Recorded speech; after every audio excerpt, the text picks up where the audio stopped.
Assalamualaikum, dear all students of class 6. This is your teacher Miss Tahniyat, and I hope that you all will be fine and safe at your homes. In today's session, I am going to explain you all the chapter number 6, which is Natural Resources of South Asia. So take out your social studies books and open page number 44. On page number 44, we have a unit number 6, which is Natural Resources of South Asia. In this chapter, you will study the natural resources of South Asia. इस chapter में आप south Asia के natural resources के बारे में पढ़ेंगे. Natural resources basically कहते हैं किसी भी मुल्क के, किसी भी कंट्री के कुदरती वसाइल. वो कुदरती वसाइल जो कि एक मुल्क को कुदरती तौर पर अल्लाह ताला की तरफ से ये हासिल होते हैं, और इन्हीं नेचुरल रिसोर्सेज की बिना पर एक कंट्री रिच कंट्री कंसिडर किया जाता है, क्योंकि इन नेचुरल रिसोर्सेज को बेटर वे में इस्तेमाल करते हुए एक कंट्री बहुत से फ़ायदे हासिल कर सकता है. इन नेचुरल रिसोर्सेज के थ्रू एक कंट्री अपने कंट्री को डेवलप्ड कंट्री भी बना सकता है, और इन्हीं नेचुरल रिसोर्सेज के थ्रू फॉरेन एक्सचेंज भी कर सकता है. सो नेचुरल रिसोर्सेज में जो जो चीज़ें यहाँ पर होती हैं वो है forest, water, agriculture and minerals. हमारे पास नेचुरल रिसोर्सेज में जो जो चीज़ें हम यहाँ पर स्टडी करेंगे उनमें आते हैं forest, water resources, agriculture and minerals. You will also study how they are useful in our everyday lifes. और हम यहाँ पर ये भी स्टडी करेंगे कि ये तमाम नेचुरल रिसोर्सेज जो हैं वो हमारी डेली रूटीन में, एवरीडे लाइफ्स में, जो रोज़ाना की मामूल ज़िंदगी है उसमें किस तरीके से ये हमारे लिए कारआमद हैं. ये नेचुरल रिसोर्सेज हमें किस तरीके से हमारी ज़िंदगी पर असरअंदाज होते हैं और हमें किस तरीके से फ़ायदा पहुंचाते हैं. Now first of all I am going to study और read this chapter. When we talk of natural resources of an area, we usually mean its forest, natural vegetation. जब भी हम किसी भी नेचुरल रिसोर्सेज की बात करते हैं, किसी भी एरिया की, किसी भी खत्ते की, तो हमारा मकसद जो जिस बारे में बात करना हो रहा होता है नेचुरल रिसोर्सेज में, तो उनमें शामिल होते हैं उस एरिया के फॉरेस्ट, मतलब जंगलात, किसी भी एरिया के जंगलात, water resources, agriculture and minerals. Water resources मतलब आबी ज़राए, यानी कि पानी किन ज़रियों से हमें हासिल हो रहा है. एग्रीकल्चर से आप लोग बहुत अच्छी तरीके से वाकिफ़ हैं, एग्रीकल्चर किसे कहते हैं. एंड मिनरल्स हमारे ज़खायर. There are many such natural resources found in South Asia which we will look into below. और ये बहुत से ऐसे नेचुरल रिसोर्सेज हैं जो कि हम इस चैप्टर में पढ़ेंगे और जो कि साउथ एशिया में पाए जाते हैं ईज़िली. तो हमारे पास यहाँ पर जो हम नेचुरल रिसोर्सेज के बारे में स्टडी करने जा रहे हैं उनमें है forest, water resources, agriculture and minerals. यहाँ पर हम 4 नेचुरल रिसोर्सेज के बारे में थोड़ा थोड़ा समझेंगे, उसको स्टडी करेंगे, जो कि आपके लिए बहुत ही इम्पॉर्टेंट है. इस सेशन में मैं यहाँ पर कुछ इम्पॉर्टेंट टॉपिक्स का रिव्यू आप लोगों को दे रही हूँ, जिसको आपने बहुत अच्छे तरीके से सुनना है और समझना है, जो कि आपके लिए काफ़ी बेनिफिशियल है. Now I am moving towards the forest. Forest means जंगलात. ये आप लोगों को अच्छी तरीके से पता है. फॉरेस्ट कैन बी नेचुरल और cultivated by humans. They usually need a regular supply of water and fertile soil to grow in. Forest जो है वो एक नेचुरल, मतलब कि ये नेचुरली तौर पे मौजूद होते हैं, जो कि जिसकी कल्टीवेशन ह्यूमन करता है। दे usually need a regular supply of water, जिसको आमतौर पर एक रेगुलर सप्लाई की ज़रूरत होती है पानी की, and fertile soil to grow in, और फर्टाइल सॉइल की ज़रूरत होती है, जिसकी बिना पर ये फॉरेस्ट जो है वो नशोनुमा पाते हैं। The forest of South Asia में बी डिवाइडेड इनटू, अब यहाँ पर फॉरेस्ट किस तरीके से डिवाइडेड है हम वो पढ़ेंगे। साउथ एशिया में be divided into mountainous forest, sub mountainous forest, riverine forest and tidal forest. हमारे पास यहाँ पर जो साउथ एशिया के फॉरेस्ट डिवाइडेड हैं वो 4 काइंड्स में हैं, जिसमें नंबर 1 है mountainous forest, sub mountainous forest, riverine forest and tidal forest. Number 1 is mountainous forest. इनकी काइंड्स का मैं आप लोगों का बहुत ही शॉर्ट रिव्यू दूंगी। माउंटेनियस फॉरेस्ट, इसके नाम से ही आप लोगों को पता चल रहा है कि ये कहाँ पर पाए जाते हैं, माउंटेन्स पर, पहाड़ियों पर। ये ऐसे फॉरेस्ट होते हैं जो कि हाई माउंटेन्स पे ग्रो करते हैं, जैसे कि हिमालयाज। नाउ सब mountainous forest, sub mountainous forest ये ऐसे फॉरेस्ट हैं जो कि लोअर माउंटेन्स और वैलीज, मतलब के निचली पहाड़ियों पर और वादियों में पाए जाते हैं। ये होते हैं सब mountainous forest. Now riverine forest, ये ऐसे फॉरेस्ट होते हैं जो कि नॉर्मली प्लेन्स में और दरिया के किनारों पर पाए जाते हैं। नाउ दी टाइडल फॉरेस्ट, और ये ऐसे फॉरेस्ट होते हैं जो कि कोस्टल रीजन्स में पाए जाते हैं। ये कोस्टल रीजन में फाउंड होते हैं, स्पेशली इन डेल्टॉइड एरियाज, ख़ास तौर पे डेल्टॉइड एरियाज़ में ये मौजूद होते हैं। और डेल्टॉइड एरियाज़ कौन से होते हैं, areas where a river falls into the sea, वो एरियाज़ ऐसी जगह जहाँ पर रिवर जो है, मतलब दरिया का पानी कहाँ पर बहता है, कहाँ गिरता है, जाके समंदर में। तो ऐसे खत्ते, ऐसे कोस्टल रीजन्स में जो फॉरेस्ट पाए जाते हैं वो कहलाते हैं टाइडल फॉरेस्ट। यहाँ पर हमारे पास फॉरेस्ट की 4 टाइप्स हैं जो कि हमने पढ़ी, mountainous forest, sub mountainous forest, riverine forest and tidal forest. Now the importance of forest, मतलब जंगलात की अहमियत। जंगलात की अहमियत से आप लोग बहुत अच्छे तरीके से वाकिफ़ हैं। यहाँ पर मैं आप लोगों को अगेन समझा रही हूँ, forest are very important not only for a country but for the whole planet. Forest, जंगलात जो हैं वो बहुत ही अहम होते हैं, सिर्फ एक कंट्री, एक मुल्क के लिए, बल्कि पूरे प्लानट के लिए। Here are some reasons why we must protect forest, और यहाँ पर कुछ हमारे पास ऐसे वजूहात हैं कि जिसको पढ़कर हमें ये मालूम होगा कि हमें क्यों प्रोटेक्ट करना चाहिए फॉरेस्ट को। In which number 1 is forests provide a natural cover for fertile soil. If forest disappears, then the soil will also be destroyed and the land will become a desert.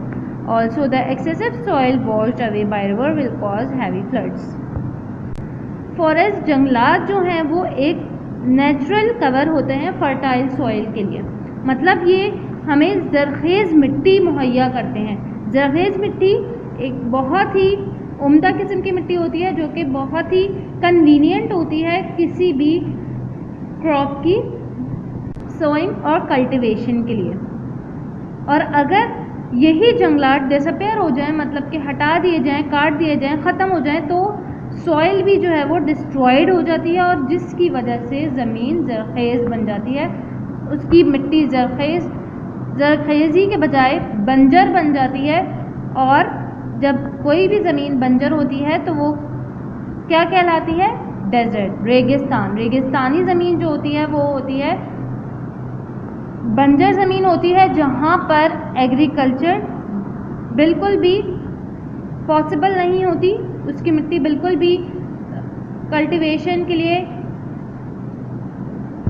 अच्छी नहीं होती। तो इस तरीके से जंगलात जो हैं वो किसी भी ज़मीन की मिट्टी की ज़रख़ेज़ी बरकरार रखने में मदद देते हैं, और अगर इन्हीं जंगलात को ख़त्म कर दिया जाए तो किसी भी जगह की मिट्टी जो है वो उसकी ज़रखेज़ी ख़त्म हो जाती है और वो ज़मीन डेजर्ट बन जाती है। Now forest absorb carbon dioxide from the atmosphere and provide oxygen which is a very important process for preserving life on this planet. जैसे कि ऑक्सीजन आप लोगों को पता है कि ज़िंदगी गुजारने के लिए बहुत ही अहम है, बहुत ही ज़रूरी है।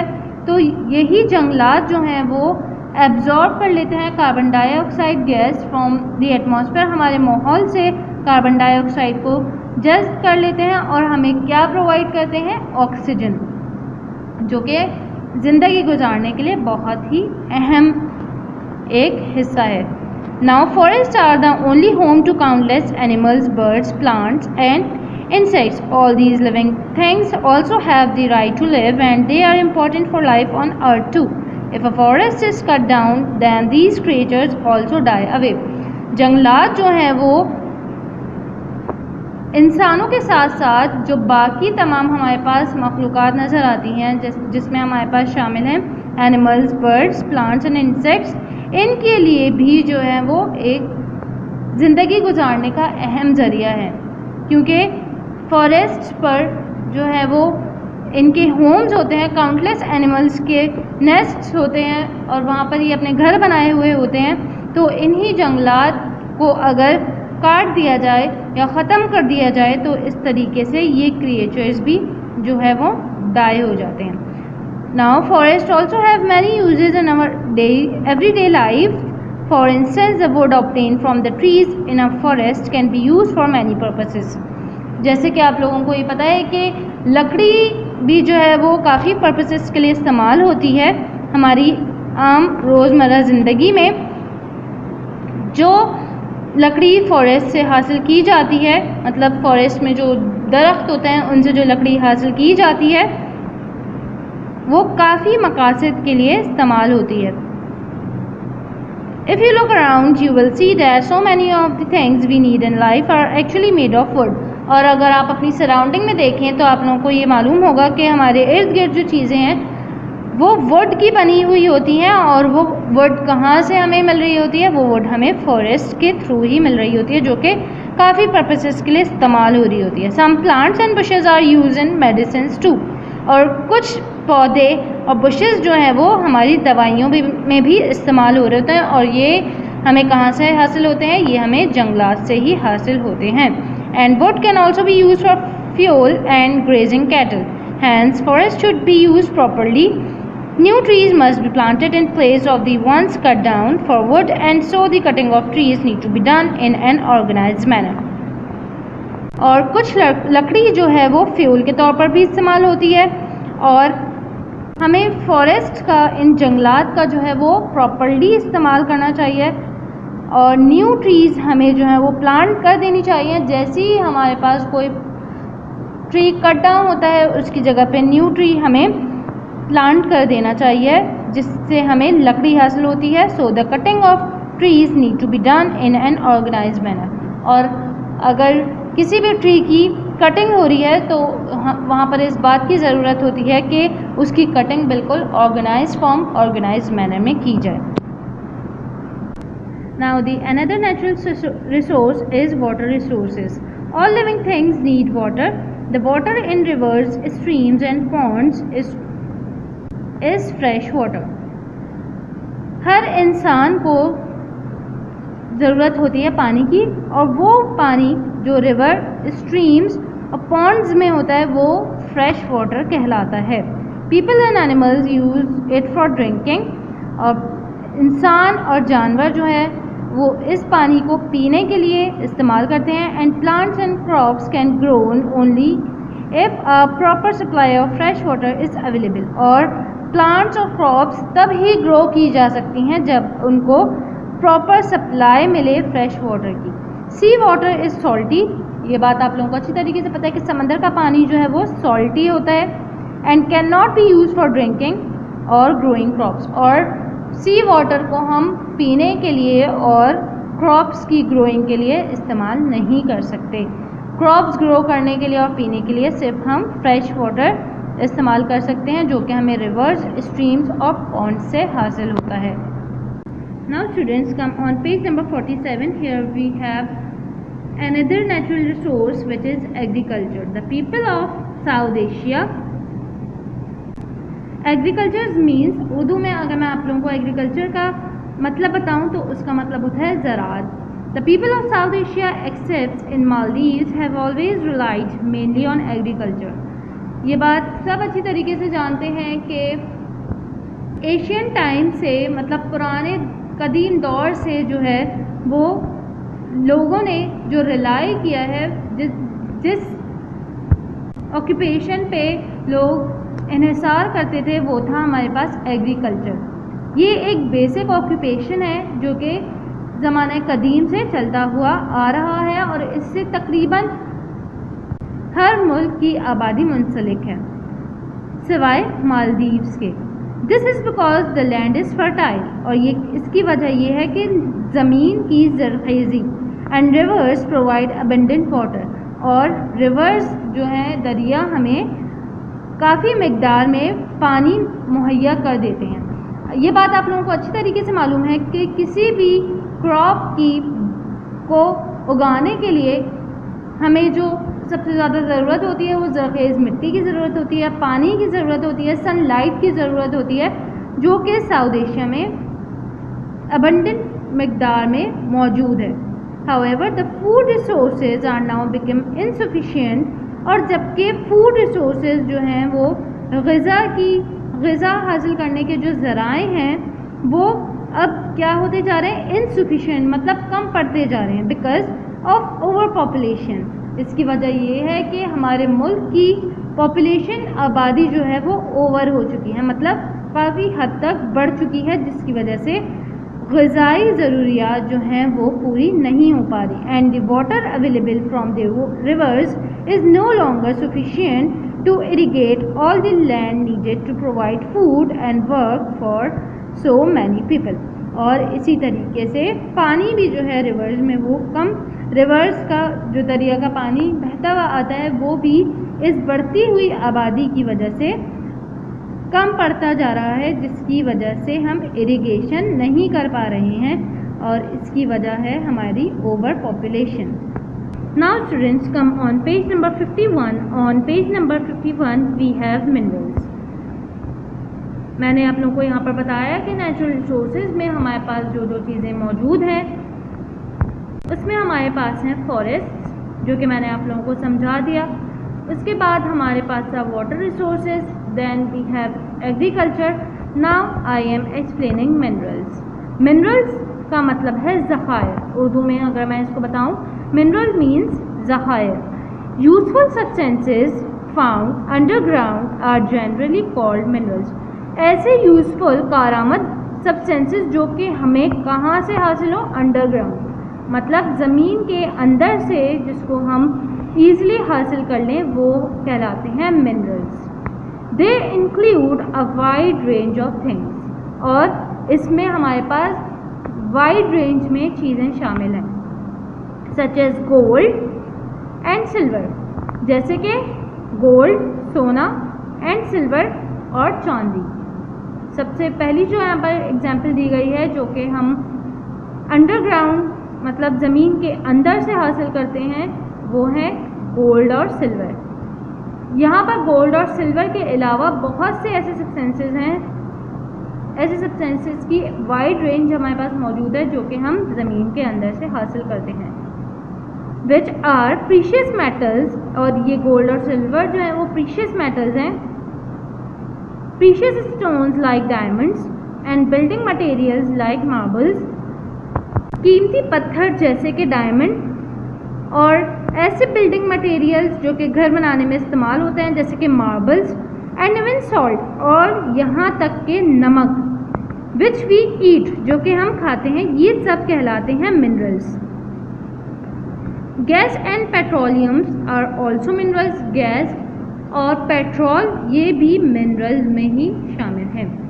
इन South Asia these minerals are usually found in the plateau areas. और साउथ एशिया में ये मिनरल्स, ये ज़खायर जो हैं वो प्लेट्यू एरियाज़ में पाए जाते हैं। यहाँ पर हमने मिनरल्स की जो एग्जाम्पल्स पढ़ी हैं कि मिनरल्स ज़खायर जो कि हमें ज़मीन के अंदर से हासिल होते हैं वो कौन कौन से हैं। उसमें सबसे पहले शामिल था गोल्ड एंड सिल्वर, जो कि प्रीशियस मेटल्स में, जिनका शुमार प्रीशियस कीमती मेटल्स में किया जाता है। प्रीशियस स्टोन्स लाइक डायमंड्स, जैसे कि कीमती पत्थर जैसे कि diamond, and building materials like marbles, और ऐसे मटेरियल्स जो कि घर बनाने में इस्तेमाल होते हैं जैसे कि मार्बल्स, एंड इवन सॉल्ट, और यहाँ तक कि नमक, ये हमारे पास मिनरल्स में शुमार किए जाते हैं। Gas and petroleums are also minerals, gas और पेट्रोल भी जो है वो मिनरल्स में ही आते हैं। सो मिनरल्स क्या होते हैं?